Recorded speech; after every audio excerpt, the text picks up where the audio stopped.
Hello everybody, Fleming here from CON.EX and Fitness for Life with the exercises of this week.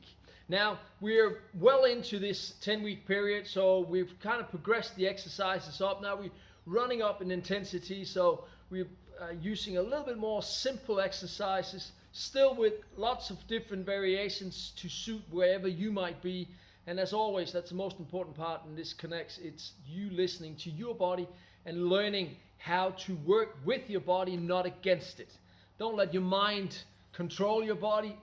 Work with your body, and it's going to thank you for it for as long as you live, I guarantee you guys. So, this week's exercises, the first exercise we're going to be doing is a chair hip bridge. We recommend that when you're trying these exercises out, you do it in a 30-30, so 30 seconds off, 30 seconds or 30 seconds on, 30 seconds off. 4 reps or 4 rounds with each exercise, either done one exercise at a time or do them in a circuit and then you're done in 20 minutes. So the first exercise, as I said, was a chair hip bridge. What we need is a chair and a bit of a floor, or you might use rags as well, but we start off with the chair. So we're going to lie down on the chair. Those of you who've been with us for a while have seen this exercise before. Now we can start building on that connection throughout the body. So chairs on, or it could be a sofa, it could be a small table, whatever you need, something stable that you're safe to work with. You pull your heels till the edge of the chair. I'm going to pull my low back into the ground. You should feel that as a pull. So I'm tucking my tailbone underneath, trying to feel my hip kind of rotating up towards my rib cage. And at the same time, I'm trying to pull my rib cage down towards my hip. I'll maintain that stable core. If you start fatiguing in your neck, then hands on.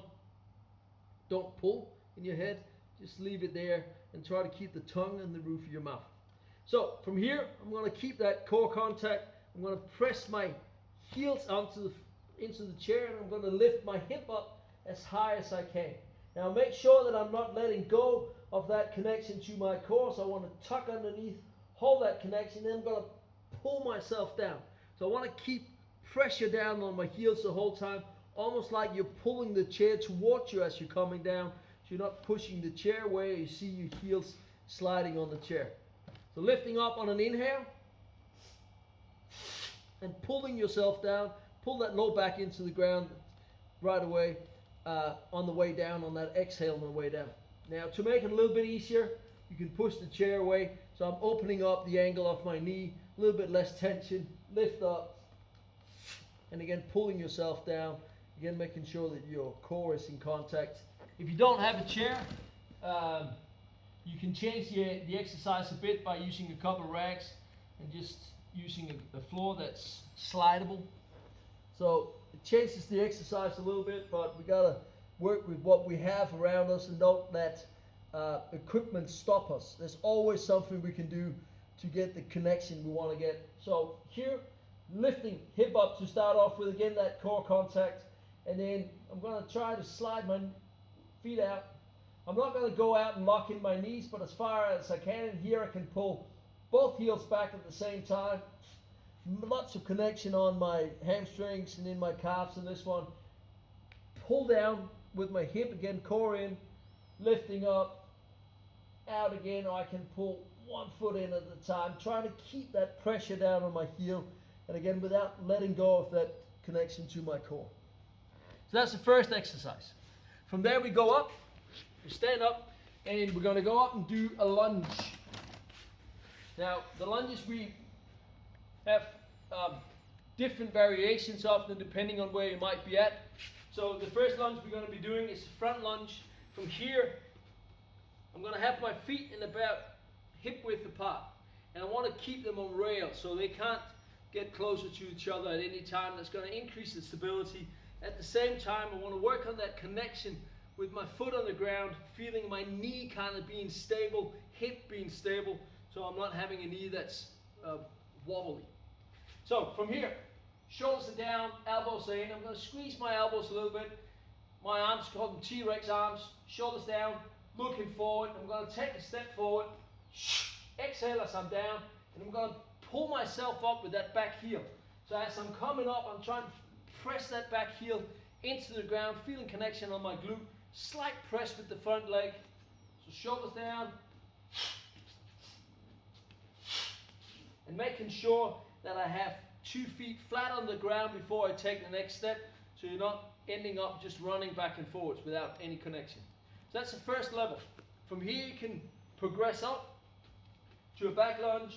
So now I can't see where I'm going, so I can't see where my feet is, I can't see if they start sliding in.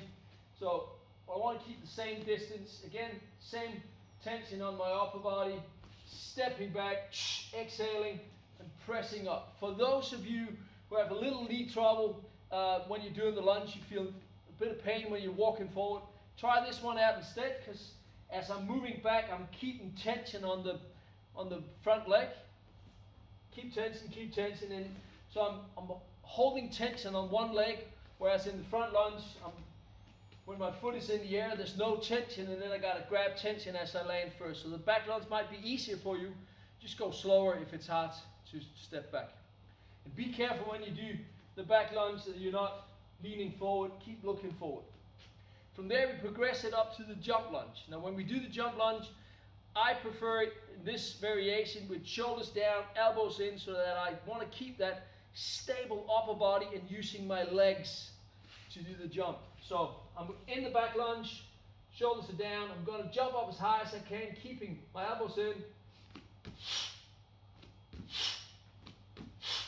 So I don't want to start sliding from side to side. Be careful that your feet doesn't get closer and closer together. So you want to land stable. As soon as you feel you're unstable or you start fatiguing and you can't do proper reps, regress it down to the back lunge right away or into the front lunge.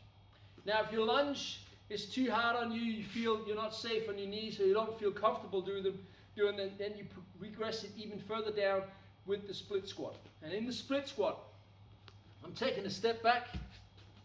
I'll show you from the side. Shoulders in, elbows in, looking forward. So it's like I'm doing a lunge, but I'm staying on this one side. And what I'm trying to do is I'm going to try to kind of torque my knees outwards a bit so I have that tension around my hip. From here, I could actually have a chair for balance if you need to. And I don't need to go all the way down with my knee on the floor. Go as far down as you can, and then you can see if you can progress it up into the lunge where you take that step forward once you feel safe to it. Or you can regress it down to a squat. And in the squat, you want to keep working on that connection with your feet on the ground. So it's not just a question of falling down into a squat and then pressing back up. Want to keep that connection to the floor. So grab the floor with your toes, shoulders are down, elbows in. I'm going to pull myself down and back. So hip down and back. And up. So I want to try and feel connected through my feet, up through my legs in that whole movement. And you can even progress that up a little bit just to challenge yourself a bit in the squat. So as I'm pushing up, I'm keep pressing up with my hip forward, tight glutes, and then lifting my heels off the floor, pulling my heels down towards the ground, finding that connection to the ground, and then pull myself up again. That was exercise number 2. Then we go to exercise number 3, which is our screw push-up. Now here we want to keep that core connection that we had in the first exercise, shoulders down like we did practice in our lunge, and do this screw push-up. So in the screw push-up, we're going to start in I'm going to start on my hands and knees, and then walk my knees back and my hands a little bit in front of my shoulders. Shoulders are down. I want to keep that tailbone tucked so I feel that tension in my core. From here, I pull one elbow down, and again, it's a pull. I'm not falling down. I'm trying to keep tension, so I'm pulling that elbow down towards the floor, and then I keep pulling with my arm down so that my shoulders is next to my hand. There's still no hip on the ground, so I keep that tension underneath. And from here, I can even roll a little bit further over the side and lift one knee. Now, as I want to come back up, I want to roll that hip down towards the floor, and I should feel as I'm going up here that I feel a little tension around my obliques, and then as I turn back, that tension kind of wants me to roll back in front, and as I roll back, knee in, I push the ground away, but with my forearm elbow. Once my elbow and shoulders in line, then I press up with my elbow. So press my hand in. So elbow down, trying to show you in different direction here. So rolling elbow, elbow pit forward, pulling my elbow down, pulling my shoulder down next to my hand, rolling over, my hip still not on the floor, turning my hip towards the floor, rolling in, pressing the ground away from my forearm first, rolling my hand, pressing the ground away with my hand. So down. It's almost like you're punching the ground away. Now you can do this on your knees as I just showed, or you can take your knees off the floor, keep that tension, and again pulling yourself down. But make sure that your hip and your shoulders kind of follow along, and it's not lifting your shoulders up first and then your hip is sagging and then you pull your hip back up. So you should feel that connection right down through your toes, that connection on the floor and into your hands. So that was exercise number 3. Then we go to the next exercise, which is is our spine rock. And our spine rock, we're working with mobility of the spine, the low back in particular. So those of you with low back issues, go slow on this one. Make sure that you can do the lower regressions before you want to try up. And that's always the case with this.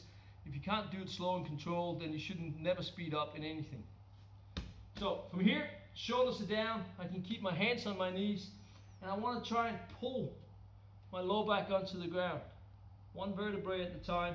Here I have my hands for safety, so I can say, okay, I can't go any further than this. And then I can pull myself up, not with my hands, but using my core, lifting up. From here, I can progress it up, shoulders. So now it's no hands.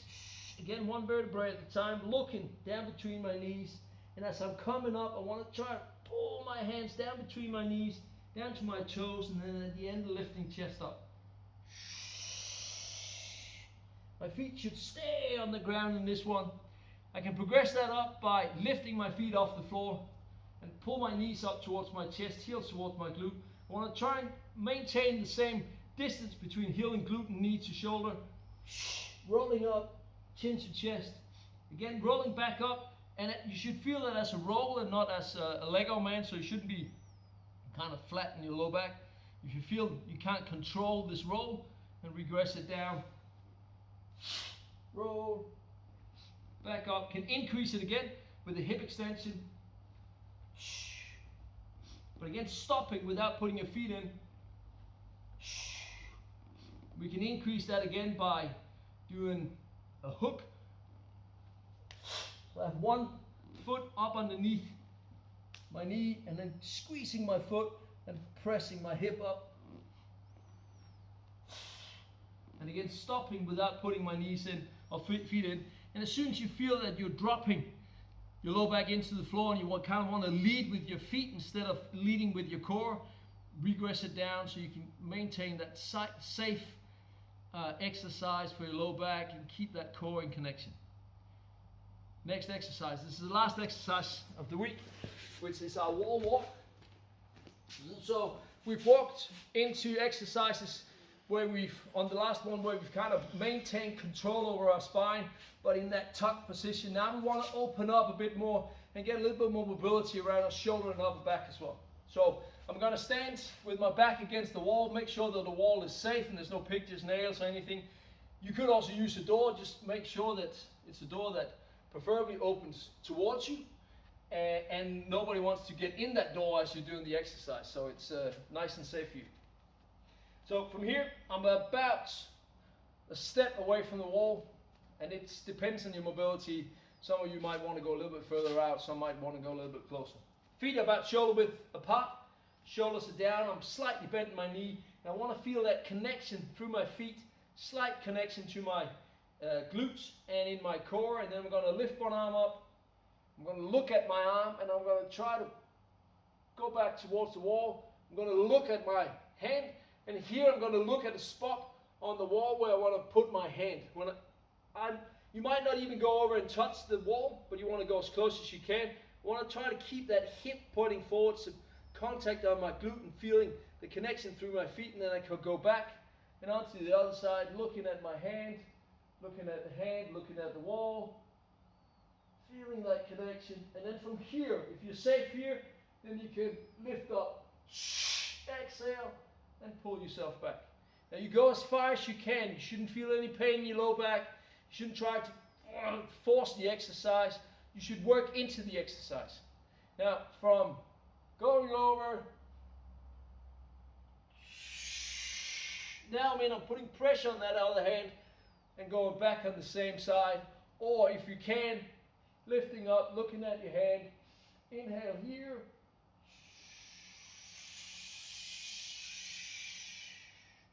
And then walk all the way over to the other hand. But again, get a sense of your spine being elongated. It shouldn't be squeezed. You shouldn't squeeze your low back. You shouldn't squeeze your neck. You should feel a long spine and working in that connection. And then if you start fatiguing, you feel pain, regress it down like all the other exercises. So you get that nice, it's also a good exercise if you're working in an office, sitting a lot down on the computer. Just do a couple of minutes of this, just walk into that exercise, kind of deload the spine and get some of that tension on the front side of your body off, and you can work with your breathing as well. So this was the exercises of the week. Take care out there, be safe, and remember we do live broadcasts throughout the week. You can always find them on our Facebook page, Fitness for Life. So take care and stay safe.